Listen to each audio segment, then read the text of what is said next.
Welcome to Booking It. Today's episode will be Anna Karenina.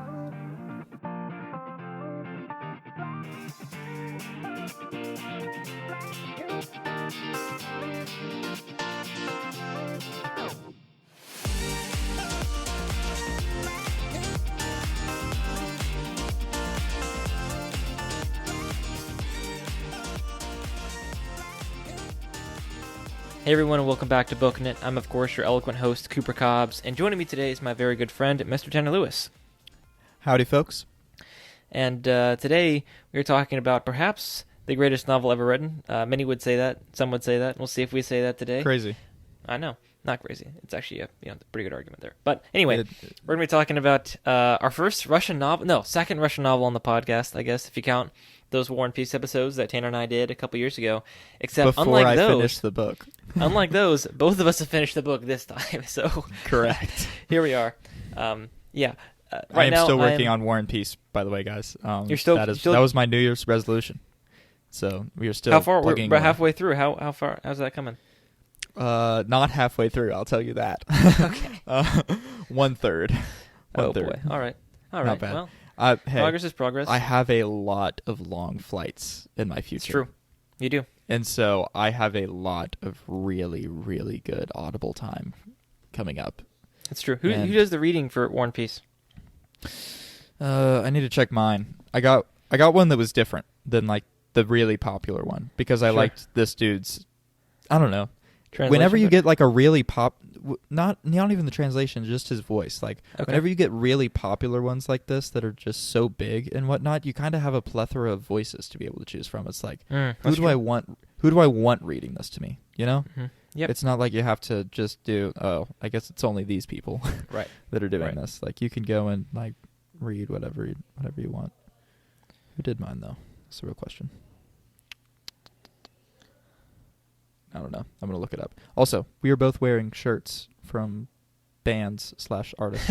I had to, mention that. I got my Grey Haven shirt on. You got the concert a couple days ago? Yeah. This is a Josiah Queen shirt. Oh, just the Bible shirt? I definitely did not get hooked up with. So, there's that. Okay. All right. It was a steal, I'll tell you that. All right. I did not pay a lot for this. That's good. As a matter of fact, I paid nothing. I mean, honestly, Trinity handed it to me out of the back of the car. She's like, "Do you want this?" And I'm like, "Yes, I do." Trinity, hand me that shirt. Part of me is sometimes thinks like, whenever you go to a concert and you overpay for merch or something like that, it's like, I don't know. I feel like I'm supporting the artist, especially if it's not like a mega artist or something like that. So I don't mind paying too much because I think that is where they make perhaps a lot of just actual good money instead of whatever Amazon or Spotify or Apple pays them, so. Yeah. I don't know. It's okay. It's not that big of a deal. Do I not? Ooh. Here's the real answer. I didn't get it into my library yet. I have a credit. I'm going to do it later. I haven't listened to it yet. I've still been reading out of my book, but I'm going to have to get the Audible because I'm about to not have access to paper books anymore. Right. Just La Biblia. All right. Well, all of that to say, we're talking about Anna Karenina. Yeah. And by the way, if anybody hears some background noise on mine, that's because my cousins are currently watching Maze Runner. So hey, that'll be a fun mix, Anna Karenina and Maze Runner. But okay, so Tanner, you picked up Anna Karenina maybe because I started reading it, I guess, and you were like, hey, I'll read that along with you or something like that. But walk through the process. Why'd you decide to read it? What was kind of your history with it beforehand and your reading process now? Well, my ex definitely didn't say that it was like her favorite book ever. So okay, that's right. I forgot about that. So I was like, so when Cooper said that he was reading, and I'm like, I'm halfway interested in this right now. Like I'm looking for something else. Well, not that I'm looking for something else to read. Gosh, that was such a profound statement. I was looking for a communal book. How about that? This was still in communal book looking for phase. Books are really boring when you read them by yourself and then proceed to try to interact with your family and be like, this was really interesting. Right. And they're like, yeah, it's like, this is why I understand why old ladies do book clubs. Like, I seriously do. Like, if you're reading a ton of books, like, you need to talk with it. But Booking It is basically, or at least it started out as like a, an old ladies book club, but for teenage guys. Like, that's, it's kind of how it started. Yeah. It's evolved for sure, but the heart the reason, of it, yes, the soul, the reason yes, remains. The reason remains. I need somebody to talk with about my books about. Anyways, so those were kind of the things. I'd also heard a lot of like really mixed reviews on it. Like I've heard people that have loved it. I've heard people that have enjoyed the writing but have like hated where it ended up and all of that stuff. Like they didn't enjoy the book itself, right? I don't know. Yeah. I don't know where I land on all of that. I've heard everything about this book, and I had never read it, and so I'm like, I think I'm gonna read it. I think I'm gonna try my hand. What about you? You were the one that influenced me to make this decision in the first place. Yeah. Well, I think most people are more familiar when they're younger with Tolstoy Through War and Peace because it's just kind of a byword for big, long, Peanuts. Exactly. Peanuts is exactly. the one. That's Peanuts movie is literally how I had my first interaction with War and Peace. Yep. I believe. Yep, I think that might have been my first interaction. Yeah, exactly. Wow, that movie came out 8 years ago. That's crazy. Wow, that's a long time. Only 8 years, really. Wow. Okay. Anyway, like 2017. That's crazy. Yeah.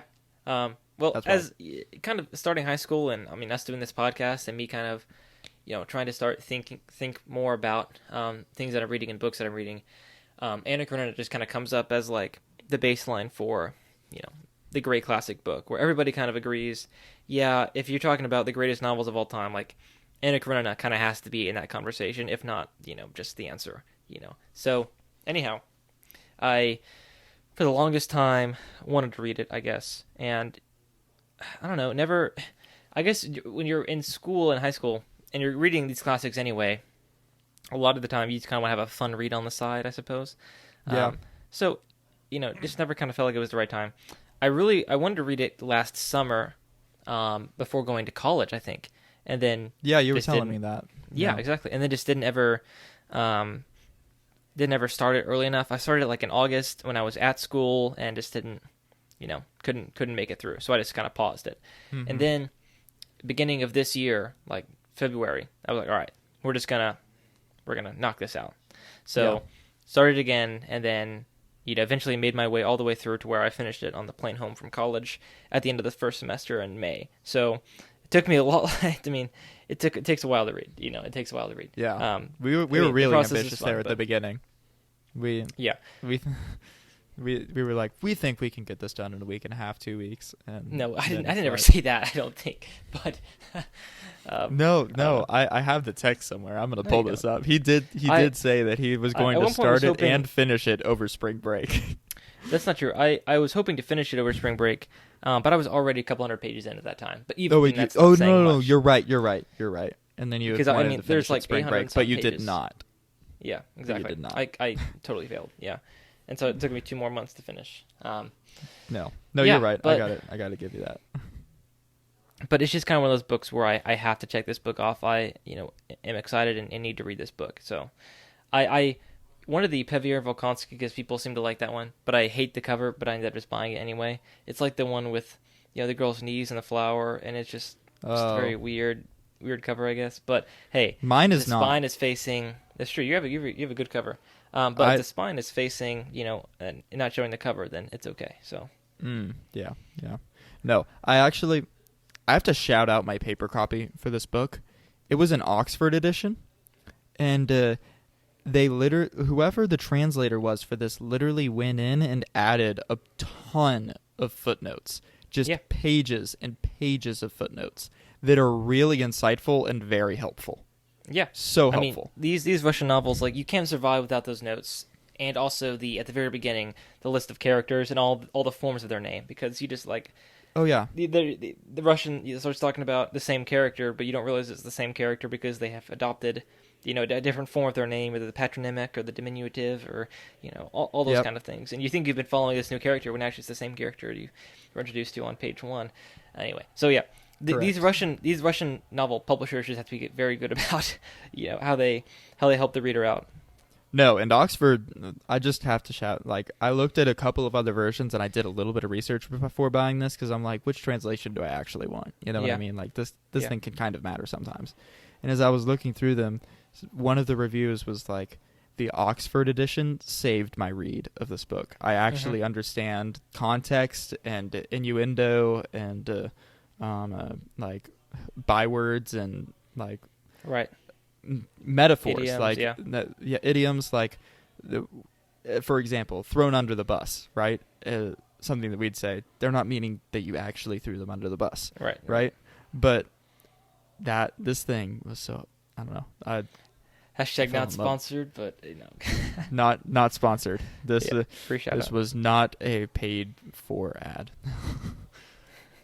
They didn't. Well, that's good. Oxford doesn't need that from me. Okay.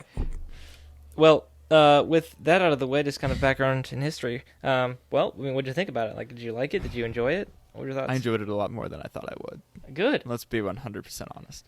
I listened for it a lot while I was at the nursery. Just working, doing stuff outside. Yeah, those little kids, No, I'm kidding. Yeah, not that nursery. No. The train plant nursery that I work at. Have I mentioned that I did that on the podcast? Probably at some point in passing. Yeah, at some point.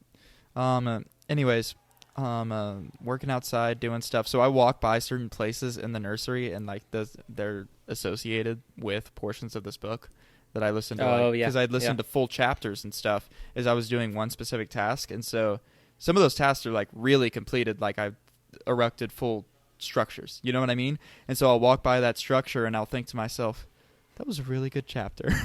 Like just whatever Leaven was doing, or like I was moving a bunch of fruit trees at one point during all of that stuff, and like one of the chapters with Leaven, the iconic chapter of Leaven that everybody knows, mowing the grass and stuff.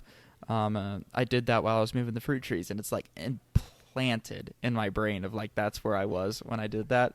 And so even just today, as I was walking around knowing that I was going to like get on this podcast and talk about the book, I was like walking by all of these places and like actively remembering the book. It's like actual memory hooks. It was really fun. I don't know, it's sentimental.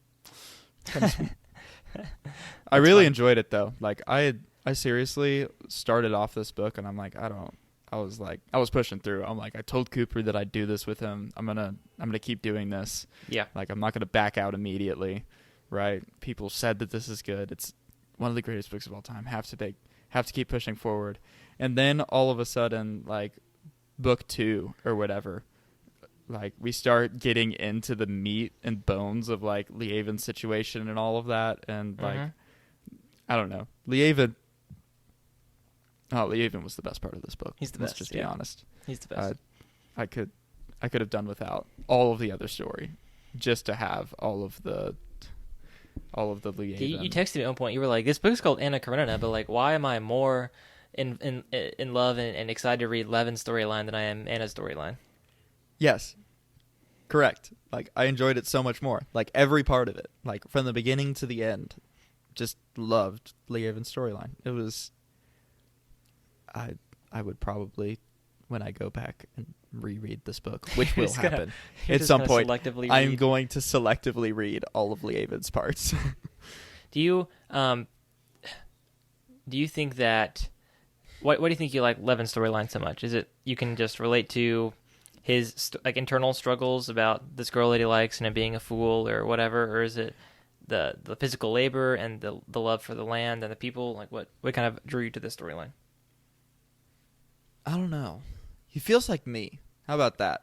Like I love doing outside work. Like this is something that I know now. Like I love it. I'm considering packing my gardening gloves into my bag whenever I leave, because I'm like, I know the places that I'm going to be for a lot of these. Like I've seen the bases and stuff, and I'm like, they could use some weeding on the outside so I could make their.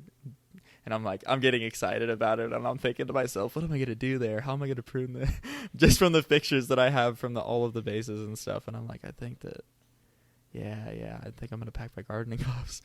Anyways, so I relate to all of that, and then like all of his mental, like I also love all the I don't know. So I related to the character a lot. Like he felt very similar to all of the things that I love. You know what I mean? Yeah. And so, there's that side of it. And he also just had really insightful thoughts. Like, there was a lot of, I don't know. I hesitate No, I'll say it. Wisdom. Like, it felt like a lot of wisdom coming out of a lot of his quotes, and I'm like, this is really good. Like, I'm gonna hold on to that. I pull out my phone and I hit the clip button on my on my little Audible section, so I can go back and re-listen to it later whenever I'm at home, and I'm pull it up in the physical book and be like, that was good. That was really good. Yeah. That's kind of where I landed. Not to say that I disliked Anna's storyline. Like, I still thought that was entertaining to a degree, but yeah. Well, let me ask you this. Ava. And I guess, well, I don't know if this really is. Okay. I'm going to say spoilers from here on out. I don't think it really matters that much for this book. But did you know that she died at the end? Did you know that she got run over by the train? No, I did not to begin with. And so I felt I was Okay. That's right, because we were having this conversation, and I was like, I mean, so you read the opening, epigraph, vengeance is mine, says the Lord, I will repay. Yep. You have the very heavy foreshadowing at the very beginning, where this guy gets run over by the train, and Anna is like, white-faced or whatever, and ashen-faced, and it's like, it could not be more, I guess, to me, I knew going in. And so, it's like, oh, I'm picking up on all these clues very early, but I understand how, to someone, they're like, why is Tolstoy having this weird scene about, the train and Anna in her description. That's how I started off. I kind of forgot about it. Yeah. So, yeah, you mentioned all of that, and I see it now, right, as I'm flipping back to it. But, I was telling, the reason he said that is because whenever we were talking, I was like, I had to go back whenever she died. Like, at the end of the chapter, I was working still. I wasn't listening. I was listening to it instead of reading the book. I kind of alternated a lot for this one. Like, I was very much in the book, and I was very much in the Audible. Like, I was doing both very much hand in hand. It's probably the most seamless switching I've had between a physical book copy and an Audible book as well. It was actually really interesting. I'm not quite sure why. I wish I could replicate that experience with other books, but oh well. But I'm like, I had to go back to the end of the chapter and re-listen to that because I missed it. Like, I was seriously confused as to what was happening because I'm like, wait, so she did? She actually did? Right. She committed? Right. You know what I mean? And so I go back and I'm like, oh, she did. And I just kind of missed it. Yeah. Yeah. And then the regret at the end was weird too. Like, I didn't pick that up until like the third re-listen to, because I had to do it 3 times. Like, I was seriously like, I was confused, and then I caught it, and then I was trying to like pick up on the nuances at the end and like actually enjoy it. I was distracted doing something. It worked. I mean, that scene's just so brutal at the end, where it's just like how low she has fallen, and how far down she's come, and the just internal spite and malice and all those kind of things that are swirling around her that just lead her to that decision, and then just all the feelings she goes through while it's happening is just it's awful. It really is. Yeah, it's crazy. All of that. I did a you thing. I opened up my book and I was there to that part. I was very proud of myself there for a second. The skills are transferring. I know, right? I was telling somebody about that today. I was on a phone call with my team, and they're like, who would you choose to be your partner in like a strategy game or whatever, like, or if you needed to get something done? And I'm like, I'm choosing my friend Cooper, because this dude's going to be pulling facts out of nowhere, out of thin air. He's just going to be like, that sounds like a good idea, I don't know. It was funny. I had to mention the fact that that's right. Never forget. Yeah. 3rd place state finisher, 2021 Southern Baptist Convention of Texas Bible Drill champion, right here, 3rd place. There we go. No, I'm kidding. You opening books will forever be one of the. That's right. Hey, it's a dumb skill to have, but it pays off sometimes. Seriously, like right now, as I'm like rereading this for. We finished these books like a month and a half ago. Like I mean, I did like 3 months ago. I finished it. No, did I finish it before I left? I didn't. I didn't, because I was on the plane flight and decided that I wasn't for some reason. Yeah. Anyway, you got it pulled up in front of you? Yeah, I've got Did you want to read some of it? Ending. Not really. It's dark. Yeah, that's fair. It's something. If you read it, you've read it. Did you? Let's just start with characters then. Did you How sympathetic were you to Anna your first go through? And I've heard that the more you read this, like you feel differently for different characters. Like you understand Anna's plight more, you empathize with her more the second go around, or you see Vronsky's side of things more the second go around, or you feel and it'll differ if you're a woman or a man. Likely that whole situation too. But your first go around, like how are you feeling towards Anna? Specifically towards Anna, I'm apathetic. Okay. How does that sound? Like, I don't know. I was frustrated at her decision making. Yeah. How does that sound? Yeah. And so I spent most of for this book. This book was especially weird because I wasn't reading this like it was fictional. For some reason, as I was reading this, I felt like I was reading this like I was looking through a window and watching somebody do something stupid, but you can't say anything to that person, right? You know that they're not going to hear you, but you're watching them doing something incredibly stupid, and you're like, why are you doing that stupid thing? Like, do something different. And you're just kind of screaming at them through the window, but they're not hearing you, right? Like, that's how I felt, right, reading this book. I was like, for some reason, it wasn't fictional to me. It was just kind of like metaphorical and in some ways frustrating. Yeah. I'm reading this book, and I'm like, there are a lot of, poor decisions made.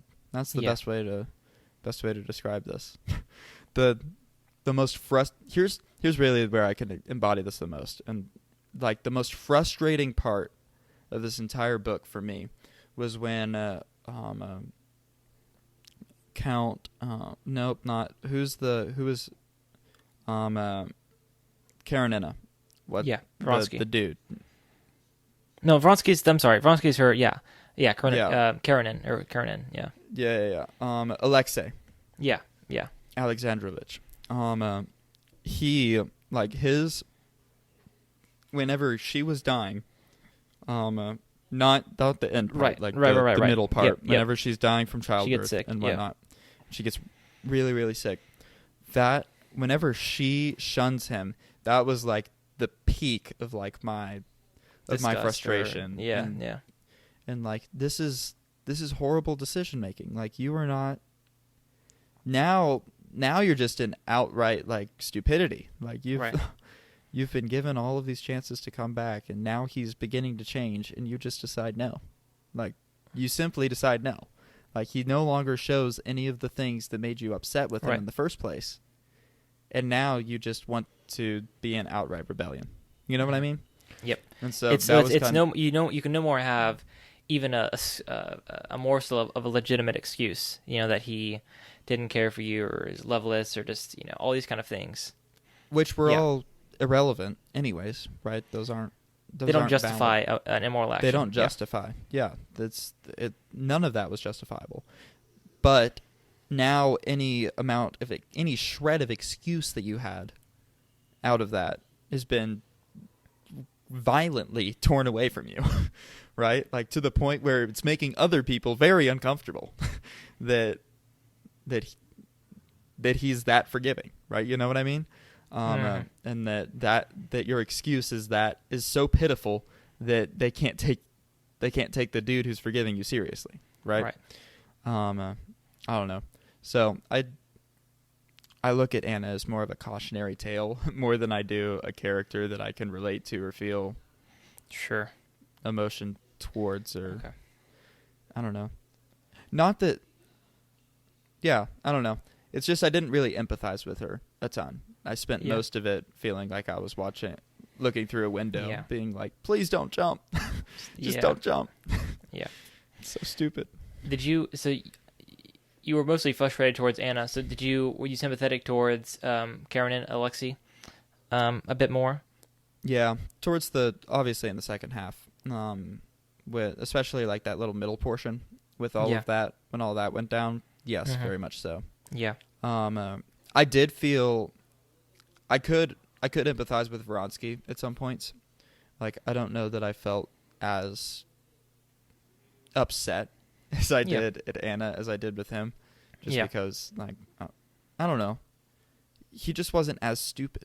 You know what I mean? Like, there's just a part of that he's like, get divorced. Like, you're still married to the dude, right? Like, you're the This is where it'd be really interesting to talk to a girl who had read this, because for us guys, it's kind of like, what do you like? Don't commit adultery. Like, don't do that. It's like, why would you do that? And for a girl, it might be like, well, no, this guy was like treating her terribly and all these kind of things, and we're like, well, it's maybe not as big of a deal. I don't know. It'd be interesting to talk to a girl and how they experience the same kind of things, because I was frustrated in it too, but I did kind of, I think I felt a little bit more empathy for her, I guess, than you did, because there's a particular scene where she and Vronsky first kind of, consummate their adulterous relationship, and just the kind of spiritual breakdown she has after that is just really, really raw and painful to read. And I really felt for Anna there. And, kind of like you said, it's mingled with a disgust, and I couldn't do anything about it, as she just kind of, the situation fell apart, I kind of felt for that. But also, like you said, that middle part with Alexei and the woman who kind of helps him out there, like, I was kind of just mostly on his side the whole time there, Yeah. And maybe you're supposed to be. I don't know. So, yeah, I didn't feel... I didn't feel like he was, morally... or didn't feel like he was doing nothing wrong beforehand, but didn't feel like he deserved the amount of blame that Anna did, by any means. Yeah. Yeah, there's all of that. I think that I don't know. Going back to the thing of, like, what you... Like, the flipped option, right? Of, like, if we were to flip the adulterous relationship, like, the girls would think something different.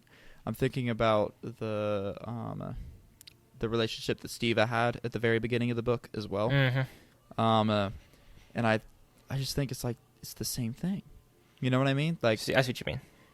And I don't know. And you look at Dolly's, like, misplaced trust in him the whole novel after that, and you're just like, you just kind of you kind of know you're being naive, and you're kind of choosing to adopt that instead of, embracing the idea of him being this kind of, recurring unfaithful man. But I agree. That's a very good point to make. That's true. I am mostly on Dolly's side of things, and not on I'm not by any means on Prince or Stepan Arkadievich, his side. Exactly. Yeah. I think the blessing of this book is that, unlike I was watching something the other day where the lines were not clear. Like, it was horrific, and I'm like, I don't know that I can keep watching this. Like, the lines are just so blurry. I can't, like, the lines aren't very blurry here is what I'm very grateful for. Like, the lines are very clearly cut. And there's a discussion to be had, like, how much blame does does everybody bear? But there's no doubt about moral blame being placed upon Anna for the actions that she undertakes, and Vronsky. There's no doubt about that. And I don't know, I haven't seen any of the movies from this, but if you portray don't this, know that I want to. I don't know if I do. That's true. This is a totally different experience, and it's doing probably more noble things in the format that it is, and a movie could do. Yeah. But it's like, if you portray Anna and Vronsky as, like, this kind of romantic, affair, it's like, this is just not how you're supposed to see it. Tolstoy is pretty clear about that, I think. Especially, just like you said earlier, like, he's just really wise when it comes to relationships. And I mean, if you can tell somebody, don't be an adulterer, XYZ Bible verse, tearing your family apart, blah, blah, blah. But then you hand them this book, and it's like, wow, that is a whole nother powerful argument. And, I can give you a manual. Here's how to, here's how to... Watch what happens. Yeah, exactly. Just, experience it for yourself. Somebody could tell me, here's how to live a long and healthy marriage and be prosperous and all that kind of thing. And then you can just read this book and, it does the same thing, but better, to where it's not telling you propositional things, but showing you in a story, the wise way to live. I think there's a saying my dad always had. It's like, play stupid games, win stupid prizes, right? Right, yeah. But another thing your dad didn't coin that. He did not, but he says it all the time. The other thing that he says all the time that is similar to that is don't pay the stupid tax yourself. I already paid it. Learn from my mistake. And so like on the one hand there's this, but there's also like you want, I don't know, the other example I'm thinking about is like I got a speeding ticket the other day, right? Guys, I'm going the speed limit now. Like that cruise control is dialed in right now. I don't know that my car's cruise control has ever gotten as much love as it is getting right now.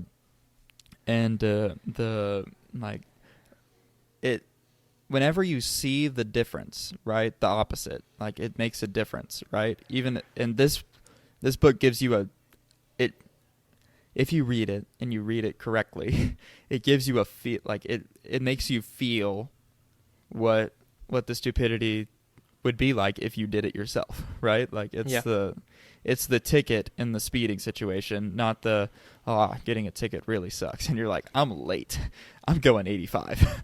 You know what I mean? Right. Like it's the oh snap, that's what it feels like to go 85 and get a ticket. You know what I mean? Right. I did not go 85. I went 80. But that's besides the point. Important clarification. Important notes. All of that to say, it's like, I don't know. This book just felt like I was telling my mom about it the other day, and I was like, she's like, so what's this that you're reading? And I'm like, and I'm explaining to her, and she's like, that sounds really dark. And I'm like, I still think that you should have like Tate and Tucker read this at some point. Like in the next, those two siblings are Tucker's 16 and Taitlin's 17 turning 18. And like they're not 13. Like I think that here in the next year or two they can handle it.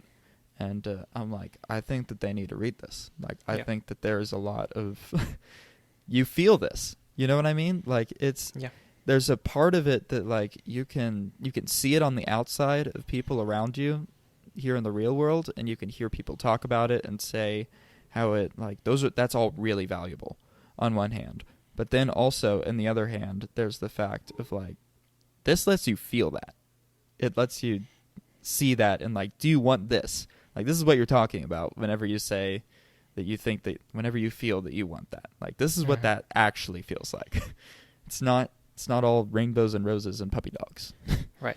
And this might be a good segue because, here your mom's like, oh, it sounds pretty dark. Well, this storyline is a cautionary tale, but Tolstoy also does, he juxtaposes them with Kitty and Levin, who are, the model of Christian marriage, and so it's not all, and this is something maybe a movie would be able to focus on so much, but it is a parallel in terms of, Anna's fall, Levin's rise, in terms of family and what an ideal family or marriage looks like. So I think without that, this book may not be, I don't know, as impactful or as to many people. But I think that like I said at the very beginning, Levin's storyline and this is the best part. Yeah, I think that I don't know. I think I'm looking at paintings around here that look like they would be in the Russian countryside. In the Russian countryside, but they were not. They were painted by my great aunt or something like that. Okay. Which is cool. Which is part of the reason why it's fun to look at them. Nonetheless, where was I going with that? Like there's just so like all of the wisdom that comes out of Lieven's storyline, all of the wise sayings that he had to say and certain things, and like his reminiscences are just so impactful. Here's where I wanted to go with this. I'm all the way back on to wherever my train of thought was. You're on track. It kind of goes back to what we were talking about whenever we were talking about Wind and Truth, and we were juxtaposing these two things. And he, I don't know, he's talking about all of the meaning of all of this, right? Like he's thinking through everything, and he's kind of like going back through stuff in his mind, and it's like he's wrapping up everything, and it's like this is why, like we all understand that this is why we do all of these hard things. Like you might not know why you need to do this. Like he didn't know why he was doing that. Like he had be honest. Leavin had no moral compass, yet somehow... Well, he had no grounding for his moral compass, is the better way, maybe. He had no rationale for his moral compass that he followed.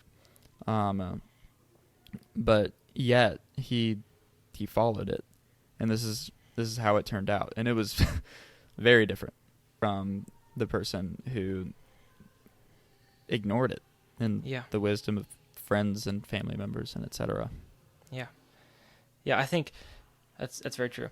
One of the things that I just really enjoyed about Kitty and Levin was just how endearing them as characters were, and also their relationship was, to where you kind of you very much relate to Levin as a bumbling, this kind of man who's very, very smart and intelligent, but also has trouble in social situations, and Kitty as well, who is this very, very godly, wise woman, and yet, falls for Vronsky at first, and then is kind of confused, and then, some part of me is like, Tolstoy is writing this kind of as wish fulfillment, surely, where it's like, the character is so much like him, finally gets the recognition he deserves from a, young, beautiful woman, and, I see how wrong I was. Exactly. Like, how could I ever have fallen for Vronsky? Oh, he's so airheaded, and, anyway, so but they're endearing. The wedding scene, where Levin is like just anxious about telling Kitty he's not a believer, towards the beginning of the novel, before that changes at the end of the novel, and she's like, yeah, I know, it's okay. Like, if you're not what godliness is, then I don't know what would be, and she trusts in her faith, and Levin eventually does come around at the end of the novel to some sort of faith. But anyway, I really, really, really enjoyed reading their sections because they were just endearing to me, and really enjoyed spending time with them as characters and gleaning the wisdom. Yeah, I think that when I were also just am close to getting married, I will definitely read this book again. Oh yeah, no, for sure. No, actually, I take that back. I'm reading Little Women again. That's my. You can do both. Maybe when you have kids, you read Little Women. I love that book too much. It's a great book. I need to go read it again. I haven't read it since we did that podcast on it. Oh yeah, last year. That was just 1 year ago. I mean, that's a normal time. Bro, no, it's not. It's too long. It's so good. I feel like if I'm not reading a chapter of that a month, like I've done something wrong. Like that's how I feel about that book. Like it makes me so happy. Everything about it just makes. Anyways, all of that to say, I really enjoyed the pictures that like Leavin's story would. No, I think it's the entire thing. Like the literature was excellent, especially the craft side of things. Oh yeah, everything about it.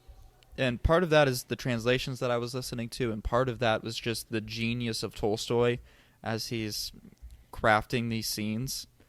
It was so lifelike. Everything in it. Like, especially as I'm working outside and like I feel like I can smell, hear, taste, touch things like in the air as well, and like he's talking about stuff and I'm like, yes, I can feel it, I can see it, I can, you know what I mean? Like, yeah.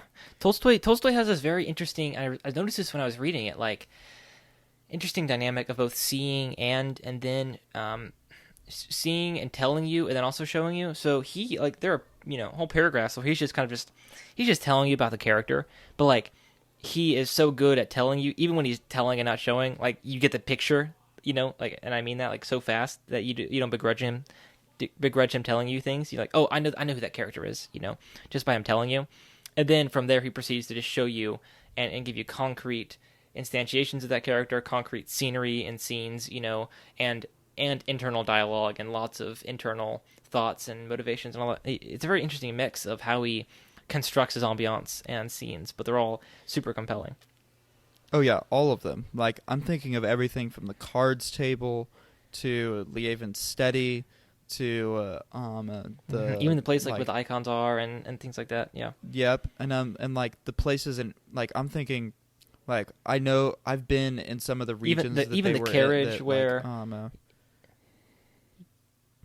yeah, the carriage, and like I've been in some of the regions that they were in, like whenever Vronsky and Anna were like traipsing around, and so like I Europe, can, yeah, and I can like feel that because I'm like, I've been there, I know how that feels, I know what you're what you're thinking of as you're looking at this. Like, he painted that so perfectly.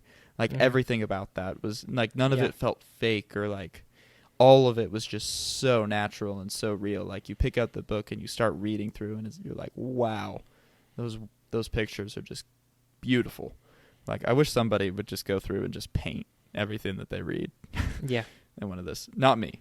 Somebody that is much more talented than me. Right. But You're great, somebody ought to. Yes. Somebody ought to. It's something that ought to be done. I would buy that when I was filthy rich and could afford that. Right. Because it would be... No, when you will be, not when you were. Yes, exactly. All right. Well, anything else to... I mean, I told Tanner this. Like, there's no way we could be comprehensive. We're not Russian literature experts. There are a bajillion people out there who are really smart. You can go... These are just two guys who read this book, loved it, and want to talk about it. So, I don't know. I mean, I think that's mostly what I want to say. But anything else you want to talk about? I think the thing that I would want to communicate, like, if there was... I don't know. If there was nothing else you got from this, people that are listening. Like, the thing that I enjoyed the most about this book, and what I think my takeaway is from reading Anna Karenina, was just first of all, how bad it can look whenever you slip into sin and you make and you make the wrong choices, right? Yeah. Consciously.